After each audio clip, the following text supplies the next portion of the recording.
Hey all, Glenn Kirshner here.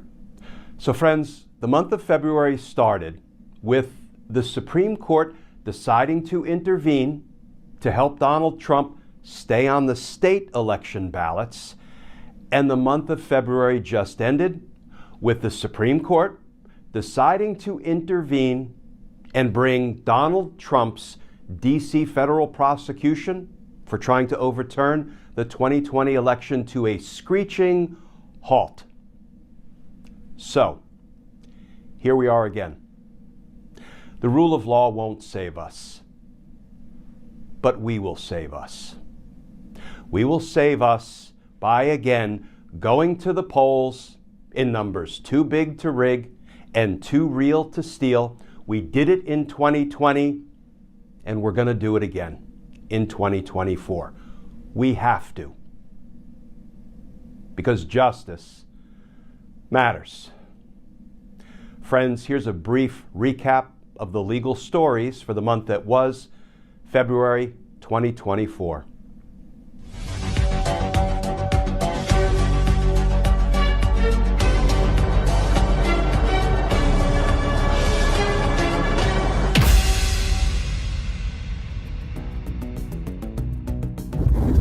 Friends, here's a short recap of the legal stories for the month that was January 2024. So friends, 3 legal stories just broke. I know you'll find this shocking, but they all have to do with Donald Trump. We're going to talk about how these 3 stories intersect and what they may tell us about which of Trump's criminal cases might be the first to go to trial. Well, friends, it's now official. Donald Trump's March 4 trial date has been postponed, but please, don't despair. There are lots of criminal cases in the mix and lots of opportunities for Donald Trump to be convicted for his crimes. So, friends, in a new court filing, Special Counsel Jack Smith punches back at Donald Trump's incessant lies. So friends, on February 8th, the Supreme Court will hear oral arguments on whether an insurrectionist should be permitted to return to the Oval Office. Now friends, today was a good day for the rule of law. Now, I'm not yet prepared to say it was a good day for justice, but we're getting there. Well, friends, now that a D.C. appeals court has ruled unanimously that Donald Trump is not above the law, Donald Trump is not a king, Donald Trump can be prosecuted for the crimes he committed while in office, we still have one justice hurdle ahead of us: the Supreme Court. So friends, given how today's oral arguments played out in the Supreme Court on the issue of whether somebody who engaged in insurrection should be allowed to hold office again in the future, given how those arguments unfolded, today was a rough day. It was a rough day for the rule of law. It was a rough day for the sanctity of our vote. It was a rough day for justice. Well, friends, one of Donald Trump's close advisors who tried to help him overturn the results of the 2020 presidential election, Peter Navarro, is headed to prison. It's a start. I am thrilled to welcome to our Justice Matters YouTube channel Tristan Snell, who is the author of a book with an intriguing title, Taking Down Trump, which is something that I'm going to take a flyer and say 3/4 of the American population would like to see happen, and not just on the civil front, but on the criminal front. But first of all, Tristan, welcome. Thanks, Glenn. I'm really happy to be here. How is it that those tendencies in Donald Trump gave you guys the big break in the case? He doesn't pay his vendors. Paid. Trump, when he shuts down a business, even though he owns it and it's through, and with the Trump organization and the money that it has, rather than say, okay, we're going to pay off all of the existing bills and then we're going to shut the lights off, he just stops paying for everything and shuts the lights off.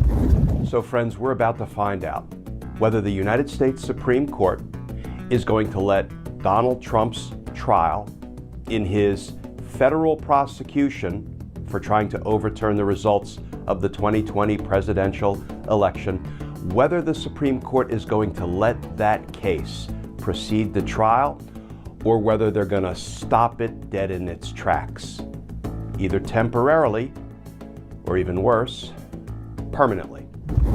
Well, friends, at least the Supreme Court seems to be picking up the pace, and maybe, just maybe, Donald Trump will soon be headed to trial in his criminal prosecution in Washington, D.C.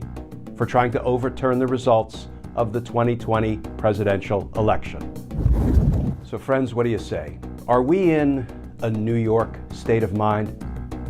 Might New York be the first jurisdiction to take Donald Trump to trial for just some of his crimes? We're about to find out. Well, friends, at long last, Donald Trump's first criminal trial.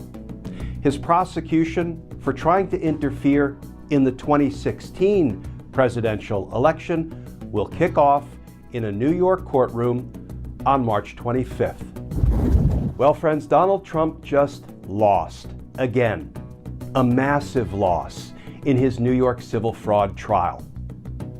What do Donald Trump's losses in his civil cases foreshadow, portend, tell us about what's likely to happen in his criminal cases? I am so thrilled to have with us today on our Justice Matters YouTube channel, Ron Fine. He is the legal director of Free Speech for People, a remarkable organization that has been in this democracy battle for years. Ron, thank you for joining us today.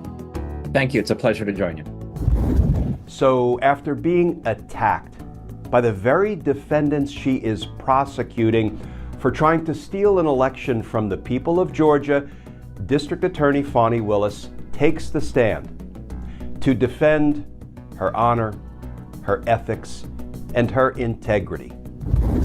So friends, there is a clear pattern emerging. Not only is Donald Trump losing court case after court case, but it's juries that are unanimously finding against him, time and again.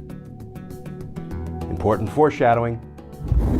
Well, friends, it looks like Trump-appointed judge Aileen Cannon may have put both herself and Donald Trump in an uncomfortable box.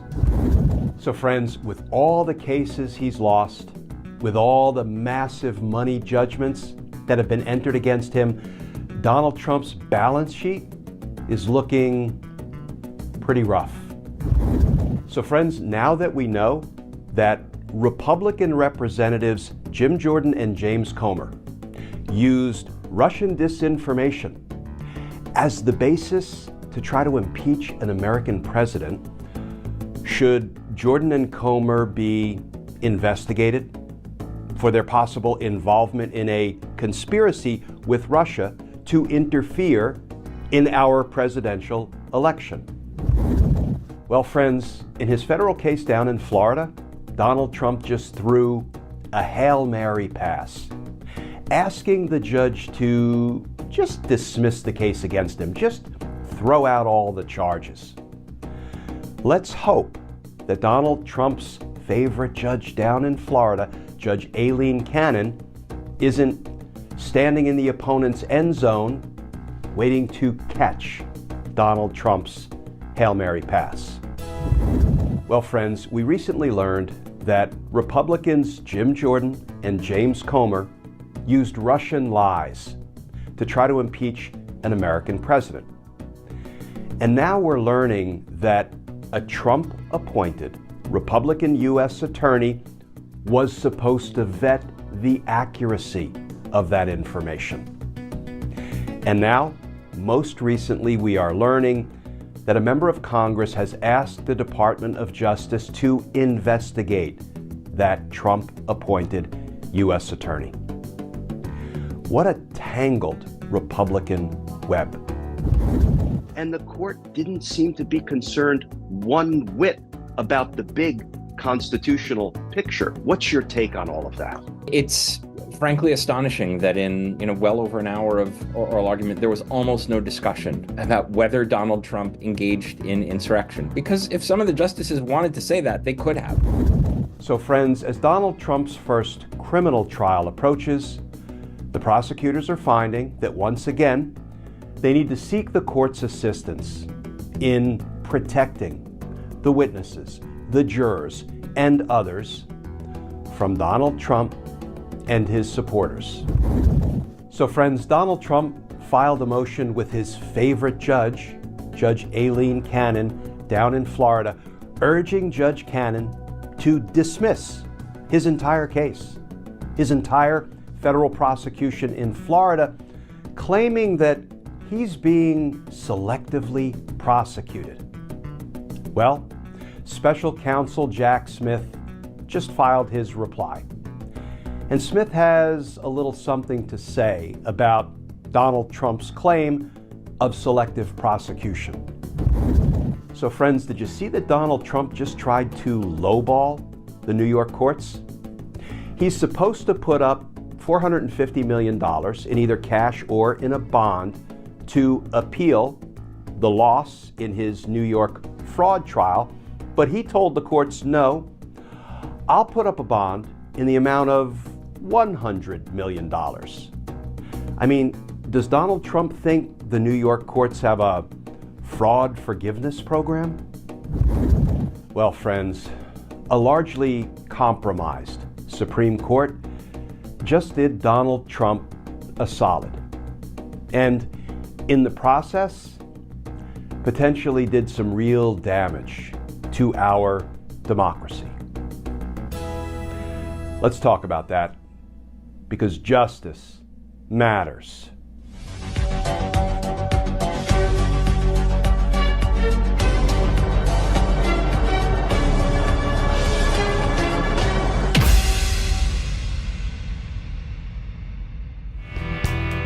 It's for sure.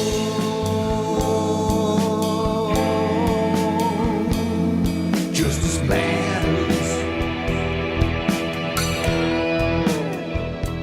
Justice matters.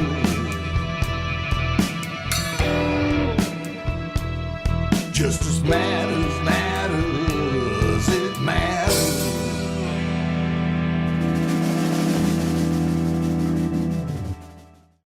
The judge overseeing the Georgia election interference case against Donald Trump says that he plans to make a decision in the next 2 weeks on whether to remove Fulton County District Attorney Fani Willis from the case over a romantic relationship with top prosecutor Nathan Wade. We brought you the closing arguments in that case here on Live Now from Fox yesterday.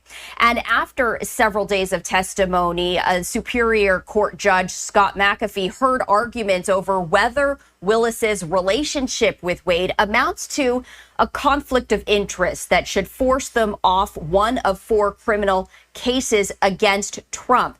Now, attorneys for Trump and some of his co-defendants accused Willis and Wade of lying on the witness stand about when their relation began, telling the judge that keeping the district attorney on the case threatens to undermine the public's confidence in this enormously consequential prosecution.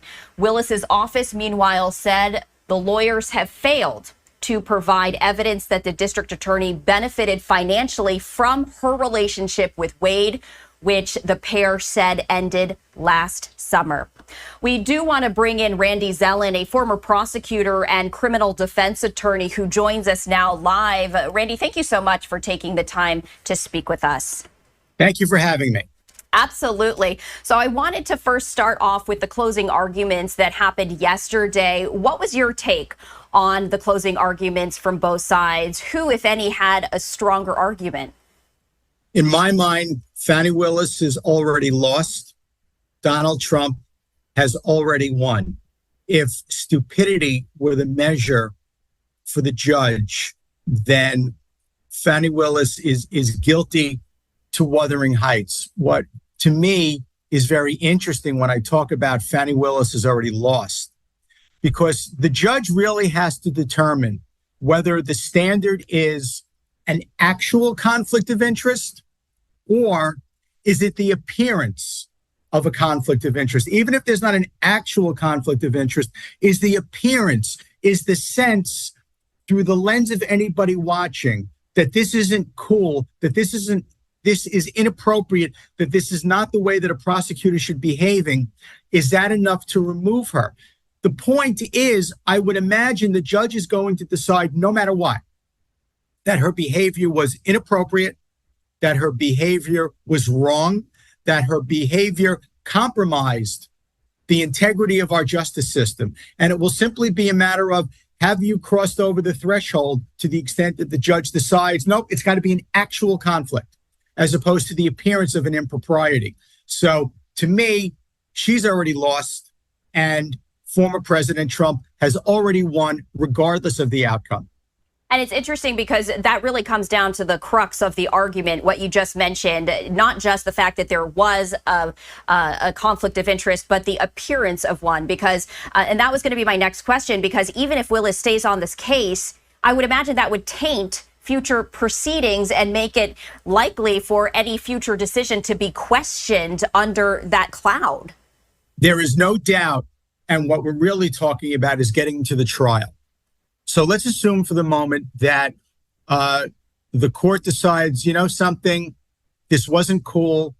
I don't like the way that it looks, but there was no actual conflict of interest. It wasn't like she was sleeping with a prosecution witness. It's not as if you're in cahoots with someone who's playing double agent. That's an actual conflict of interest. I'm sleeping with a witness. So the point is, though, at the trial, I promise you, there will be at least one juror who will look every single time the district attorney's office does anything, will look at it through the lens of, you've got to be kidding me. You're accusing him of undermining the integrity of the election system when you've undermined the integrity of the justice system? How dare you? So you mentioned the trial, because obviously this is likely going to go to trial. So let's say the judge does remove Willis from the case, and of course a new district attorney is going to have to be appointed. What is the time frame for all of that to unfold? Because I would imagine that would impact also with the November election cycle and all of the other cases that are ongoing as well. The case will never be tried before the election. The case may not even be tried now if she's allowed to stay on, because remember, the time and the attention that has been taken away from trial prep, and instead everything has gone into defending this hearing. And don't forget, at least in my humble opinion, regardless of what the judge does, Georgia has an oversight committee. And it may very well be that that oversight committee, where it was really designed to remove left-wing district attorneys who don't prosecute crimes. The underpinnings of that reasoning, and I'll look at my notes, the underpinnings of that whole design is, we want to prevent the moral decline of our communities as a result of crime that doesn't get prosecuted. Well, couldn't that same commission determine that what Fani Willis did, to the extent that there's even an appearance of an impropriety, an appearance of a conflict, would create that same sense of moral decline? So I don't know that she's out of the woods, but there is no question the Georgia case will never go to trial before the election. And I'm also interested in your thoughts on the impact that this ruling might have on Trump's other court cases, because it was interesting that you noted, regardless of what the judge decides, Trump wins. He's already won, to the extent that this court says anything that even remotely sounds like inappropriate conduct, unprofessional conduct, unethical conduct. That is going to infect the other trials, because it allows the former president to once again, microphone in hand, talked about, see what they're doing to me?